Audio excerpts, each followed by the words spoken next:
मुशर्रफ पालवी और आप देख रहे हैं ईशा न्यूज और ईशा न्यूज में आपका स्वागत है। लोकसभा चुनाव 2024 समाप्त हो गया। लोग अपने अपने क्षेत्रों से जिन्हें जीतना था वो जीत भी गए। अब जीतने के बाद क्या कर पाते हैं सांसद महोदय, ये तो देखने का विषय है, क्योंकि कहा जाता है कि आश्वासन तो बहुत मिलते हैं, काम नहीं होता है। लेकिन अब क्या, जहानाबाद की अगर हम बात करें तो जहानाबाद से जीते हुए सांसद, जो नवनिर्वाचित सांसद हैं सुरेंद्र प्रसाद यादव साहब, क्या जहानाबाद के लोग उनसे उम्मीदें रखते हैं और क्या वो उम्मीदों पर खरा उतरते हैं? क्या लगता है एस के मिर्जा साहब? सुरेंद्र यादव साहब की बहुत बहुत बातें हुई है, हमने भी उन्हें जब इंटरव्यू लिया तो उन्होंने कहा कि जहानाबाद में हम ये करेंगे वो करेंगे। क्या लगता है क्या क्या प्लानिंग होना चाहिए पहले? आप आम पब्लिक में जाते होंगे तो एक चीज आपको देखने सुनने को जरूर मिलता होगा कि सब एलो है चुनावा 5 साल हो गलो तो जो है एलो है वोट मांगे खाली खाली वोटवा मांगा होकर बाद चल जाओ। ये एक आम धारणा है, मतलब कहीं भी आप जाइएगा तो पब्लिक आपको ये बोलता हुआ मिलेगा, फिर भी पब्लिक वोट करता है क्योंकि पब्लिक ये जानती है कि ये वोट ही जो है हमारी ताकत है, इसी से गिराता है, इसी से बनाता है।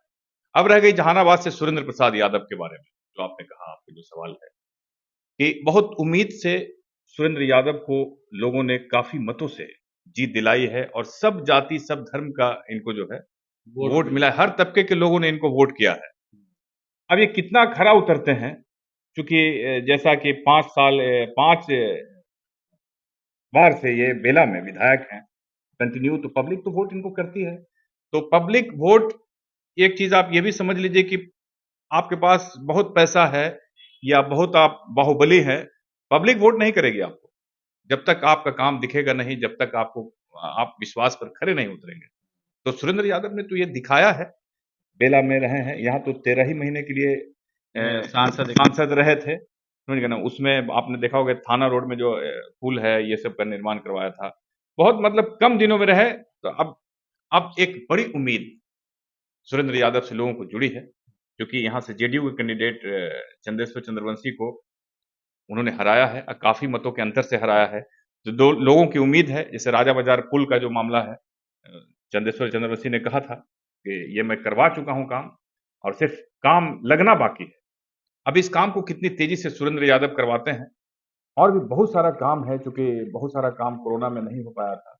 अब सुरेंद्र यादव से लोगों को काफी उम्मीद है और हमें लगता है कि अब तो समय बताएगा कि उम्मीद पर कितने खरे उतरते हैं। और मुझे याद आ रहा है कि सुरेंद्र यादव से जो उन्होंने जीत लिया था, तो जीतने के बाद से जब मैंने उनका पहला इंटरव्यू किया कैंपस ही में उस वक्त, तो उन्होंने कहा था कि हम जहानाबाद में जो सबसे पहले उन्होंने कहा कि जो इंडिया गठबंधन का और हमारे आरजेडी का जो मैनिफेस्टो है उस पर हम काम करेंगे, और उसमें पहला हम एक इम्पोर्टेंट जो काम है, हम जहानाबाद में चाहते हैं एम्स बनवाना। हाँ, तो अच्छी बात है, एम्स बनवाना चाहते हैं। हाँ। और अगर उसको कर दें, सबसे पहले तो इनको जरूरत है कि हर जगह जाकर घूमें पहले, जितने अस्पतालें हैं, सदर में अस्पताल है और भी अतरी में है, मखदूमपुर में है, सभी पहले अस्पतालों को, ये जो अस्पताल यहाँ है, एम्स तो बनेगा बाद में, पहले जो यहाँ अस्पताल है उसकी व्यवस्था ठीक ठाक हो, क्योंकि एम्स बनने में काफी समय लगना है उसमें।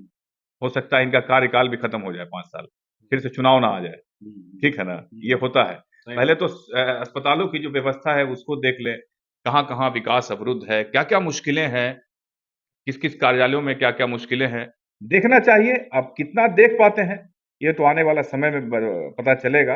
वो तो सब कुछ पता धीरे धीरे चल जाता है, 1 साल में ही पता चल जाता है कितना इनमें जोश है कुछ करने का, क्योंकि काफी दिनों से ये जनप्रतिनिधि है, काफी दिनों से, मतलब समझ लीजिए कि 5 वर्ष से तो बेलाही के विधायक हैं। लगातार ये लालू यादव के टच में भी है, लालू यादव के काफी करीबी है, इतना विरोध के बाद भी इनको लालू यादव ने, अभी नीतीश की जो सरकार थी तो उसमें मंत्री भी थे। और सबसे बड़ी बात है कि एक लालू यादव के सबसे विश्वास पात्र हैं, इतना विरोध के बावजूद भी टिकट इनको दिया गया।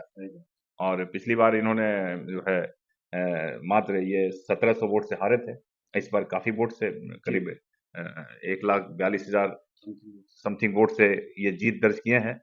अब सभी लोगों की उम्मीद इनसे जुड़ी हुई है, उम्मीद पर अगर ये खरा नहीं उतरेंगे तो बहुत जल्द इनका विरोध भी शुरू हो जाएगा, ठीक है ना, क्योंकि ये जहानाबाद है। आपने देखा होगा चंद्रशेखर चंद्रवंशी का क्या हाल हुआ,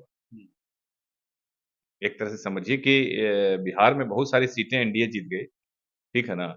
ये नहीं जीत पाए, क्या मुश्किलें हुई, बहुत तरह की बात तो आई, लेकिन इनका एक सबसे बड़ा ये भी था कि लोगों से लोगों काम नहीं किया, लोगों से मिले नहीं, लोगों से जुड़े नहीं, ये सबसे बड़ी चीज़ थी।